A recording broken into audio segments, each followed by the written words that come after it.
सबसे पहले तो मैं आपको परिचय दे दूं। मैं वीर बहादुर राय, जिला अध्यक्ष सह संयोजक इंडिया गठबंधन समन्वय समिति मधुबनी। आज का जो ये बैठक जयनगर के निरीक्षण भवन में किया गया है, जिसका मुख्य उद्देश्य यह है कि जयनगर प्रखंड इंडिया गठबंधन समन्वय समिति की बैठक आज की गई, जिसमें हमारे गठबंधन दल के सभी पदाधिकारी यहाँ मौजूद हुए, जिसमें विषय यह था कि अभी जो ये विशेष गहन मतदाता पुनरीक्षण अभियान 2025 का कार्यक्रम जो चल रहा है, जिसमें भारत निर्वाचन आयोग एक जो फरमान जारी कर दिया गया, जिसे आप तुगलकी फरमान भी कह सकते हैं, एक प्रकार से ये बहुत ही अव्यवहारिक है। अव्यवहारिक इसलिए है कि जनवरी 2025 में मतदाता पुनरीक्षण कार्य संपन्न हुआ था। क्या जरूरी था कि सिर्फ 6 महीना के बाद ही ये आवश्यकता पड़ी? इससे साफ साफ जाहिर होता है कि बिहार विधानसभा चुनाव 2025 होने जा रहा है, जिसमें साफ ये स्पष्ट हो रहा था कि बिहार में विधानसभा चुनाव में महागठबंधन भारी मतों से जीतने वाली है। इतना ही नहीं, बिहार के मुख्यमंत्री के पद पर भारी बहुमत से सामाजिक न्याय एवं धर्मनिरपेक्षता के प्रतीक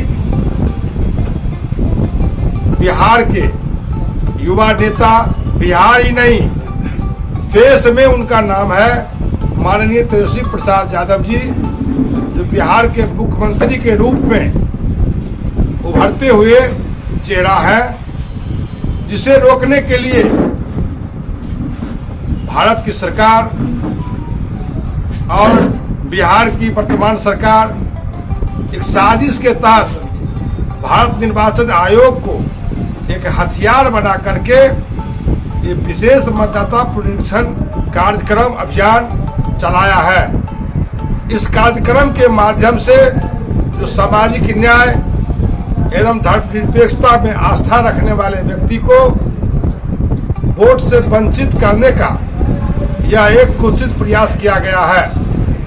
मैं आपको जानकारी देना चाहता हूं कि खास करके बिहार में किसान और मजदूर की आबादी ज़्यादा है, और मजदूर जो अपने गरीबी के कारण परिवार के भरण पोषण एवं परिवार के हित के लिए बिहार के अन्य प्रदेश, चाहे पंजाब, हरियाणा, दिल्ली, महाराष्ट्र, देश के विभिन्न प्रदेशों में वो पलायन कर चुके हैं। और यह कार्यक्रम 1 महीने का था, फॉर्म ऑनलाइन या ऑफलाइन देने के लिए। साथ साथ अभी जो चल रहा है सत्यापन के लिए, यह कार्य 1 और 2 महीने का नहीं, 2003 में जो किया गया वह उसका समय सीमा 1 वर्ष था। तो यह कार्यक्रम कैसे संभव है कि आप 1 और 2 महीने में पूरा कर सकते हैं? जब हमने ये ड्राफ्ट वोटर लिस्ट पब्लिश हुआ, उसका हम बारीकी से हम लोग अध्ययन किए हैं, तो पाया गया है कि कई जगह नाम किसी हिंदू भाई का है तो पिता पति में मुसलमान भाई का है, कहीं मुसलमान भाई का नाम है तो पिता पति में हिंदू भाई का नाम है। किसी में ऐसा देखा गया है कि मकान नंबर है किसी हिंदू भाई का, तो वही मकान नंबर किसी दलित में, किसी अल्पसंख्यक में एक ही मकान नंबर देखा गया है। इससे साफ साफ स्पष्ट होता है कि भारत निर्वाचन आयोग का जो काम है बिल्कुल असफल है, अव्यवहारिक है। अब भारत निर्वाचन आयोग आनन फानन में इस काम को संपन्न कराना चाहता है और इससे जो वास्तविक जो मतदाता है भारी पैमाना पर छूट रहे हैं। मैं मधुबनी जिला के संबंध में बताना चाहता हूं कि पूरे मधुबनी जिला में 3,52,000 मतदाता कुल 10 विधानसभा में जिनका नाम मतदाता सूची में नहीं है। 3,52,000 कम नहीं हुआ, बहुत ही ज्यादा हुआ एक जिला के लिए। इससे साफ साफ स्पष्ट होता है कि ये कोई भी युद्ध में यदि सीधा सीधा कोई जीत नहीं पाता है तो छाया युद्ध लड़ता है। छाया युद्ध का मतलब ये हुआ छल और प्रपंच से लड़ता है।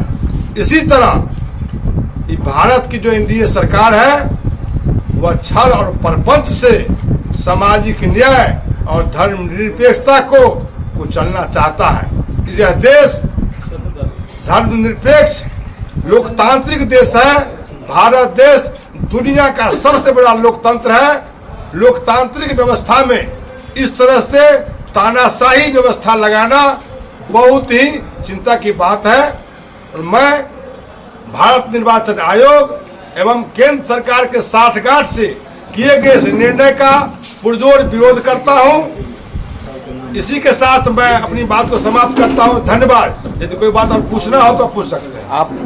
आप मांग क्या कर रहे हैं? आम जनता की ओर से क्या मांग कर रहे हैं? आम जनता से की ओर से मांग करना चाहते हैं कि तत्काल यह जो मतदाता विशेष पुनरीक्षण अभियान 2025 चल रहा है तत्काल उसे रोका जाए और जो जनवरी 2025 में जो मतदाता पुनरीक्षण किया गया था उसमें ऐसी है बात जो सतत प्रक्रिया चलती है। जो 24 जून या जो 18 वर्ष का अहर्ता पूरा कर रहे हैं वयस्क मतदाता है उनका नाम जोड़ा जाए। जो दरअसल में जिनकी मृत्यु हो गई है उसे हटाया जाए। इस पर हमारा कोई आक्षेप नहीं है, लेकिन जो वास्तविक मतदाता है जो उसे इसमें नाम जोड़ना चाहिए, यही हमारी मांग है।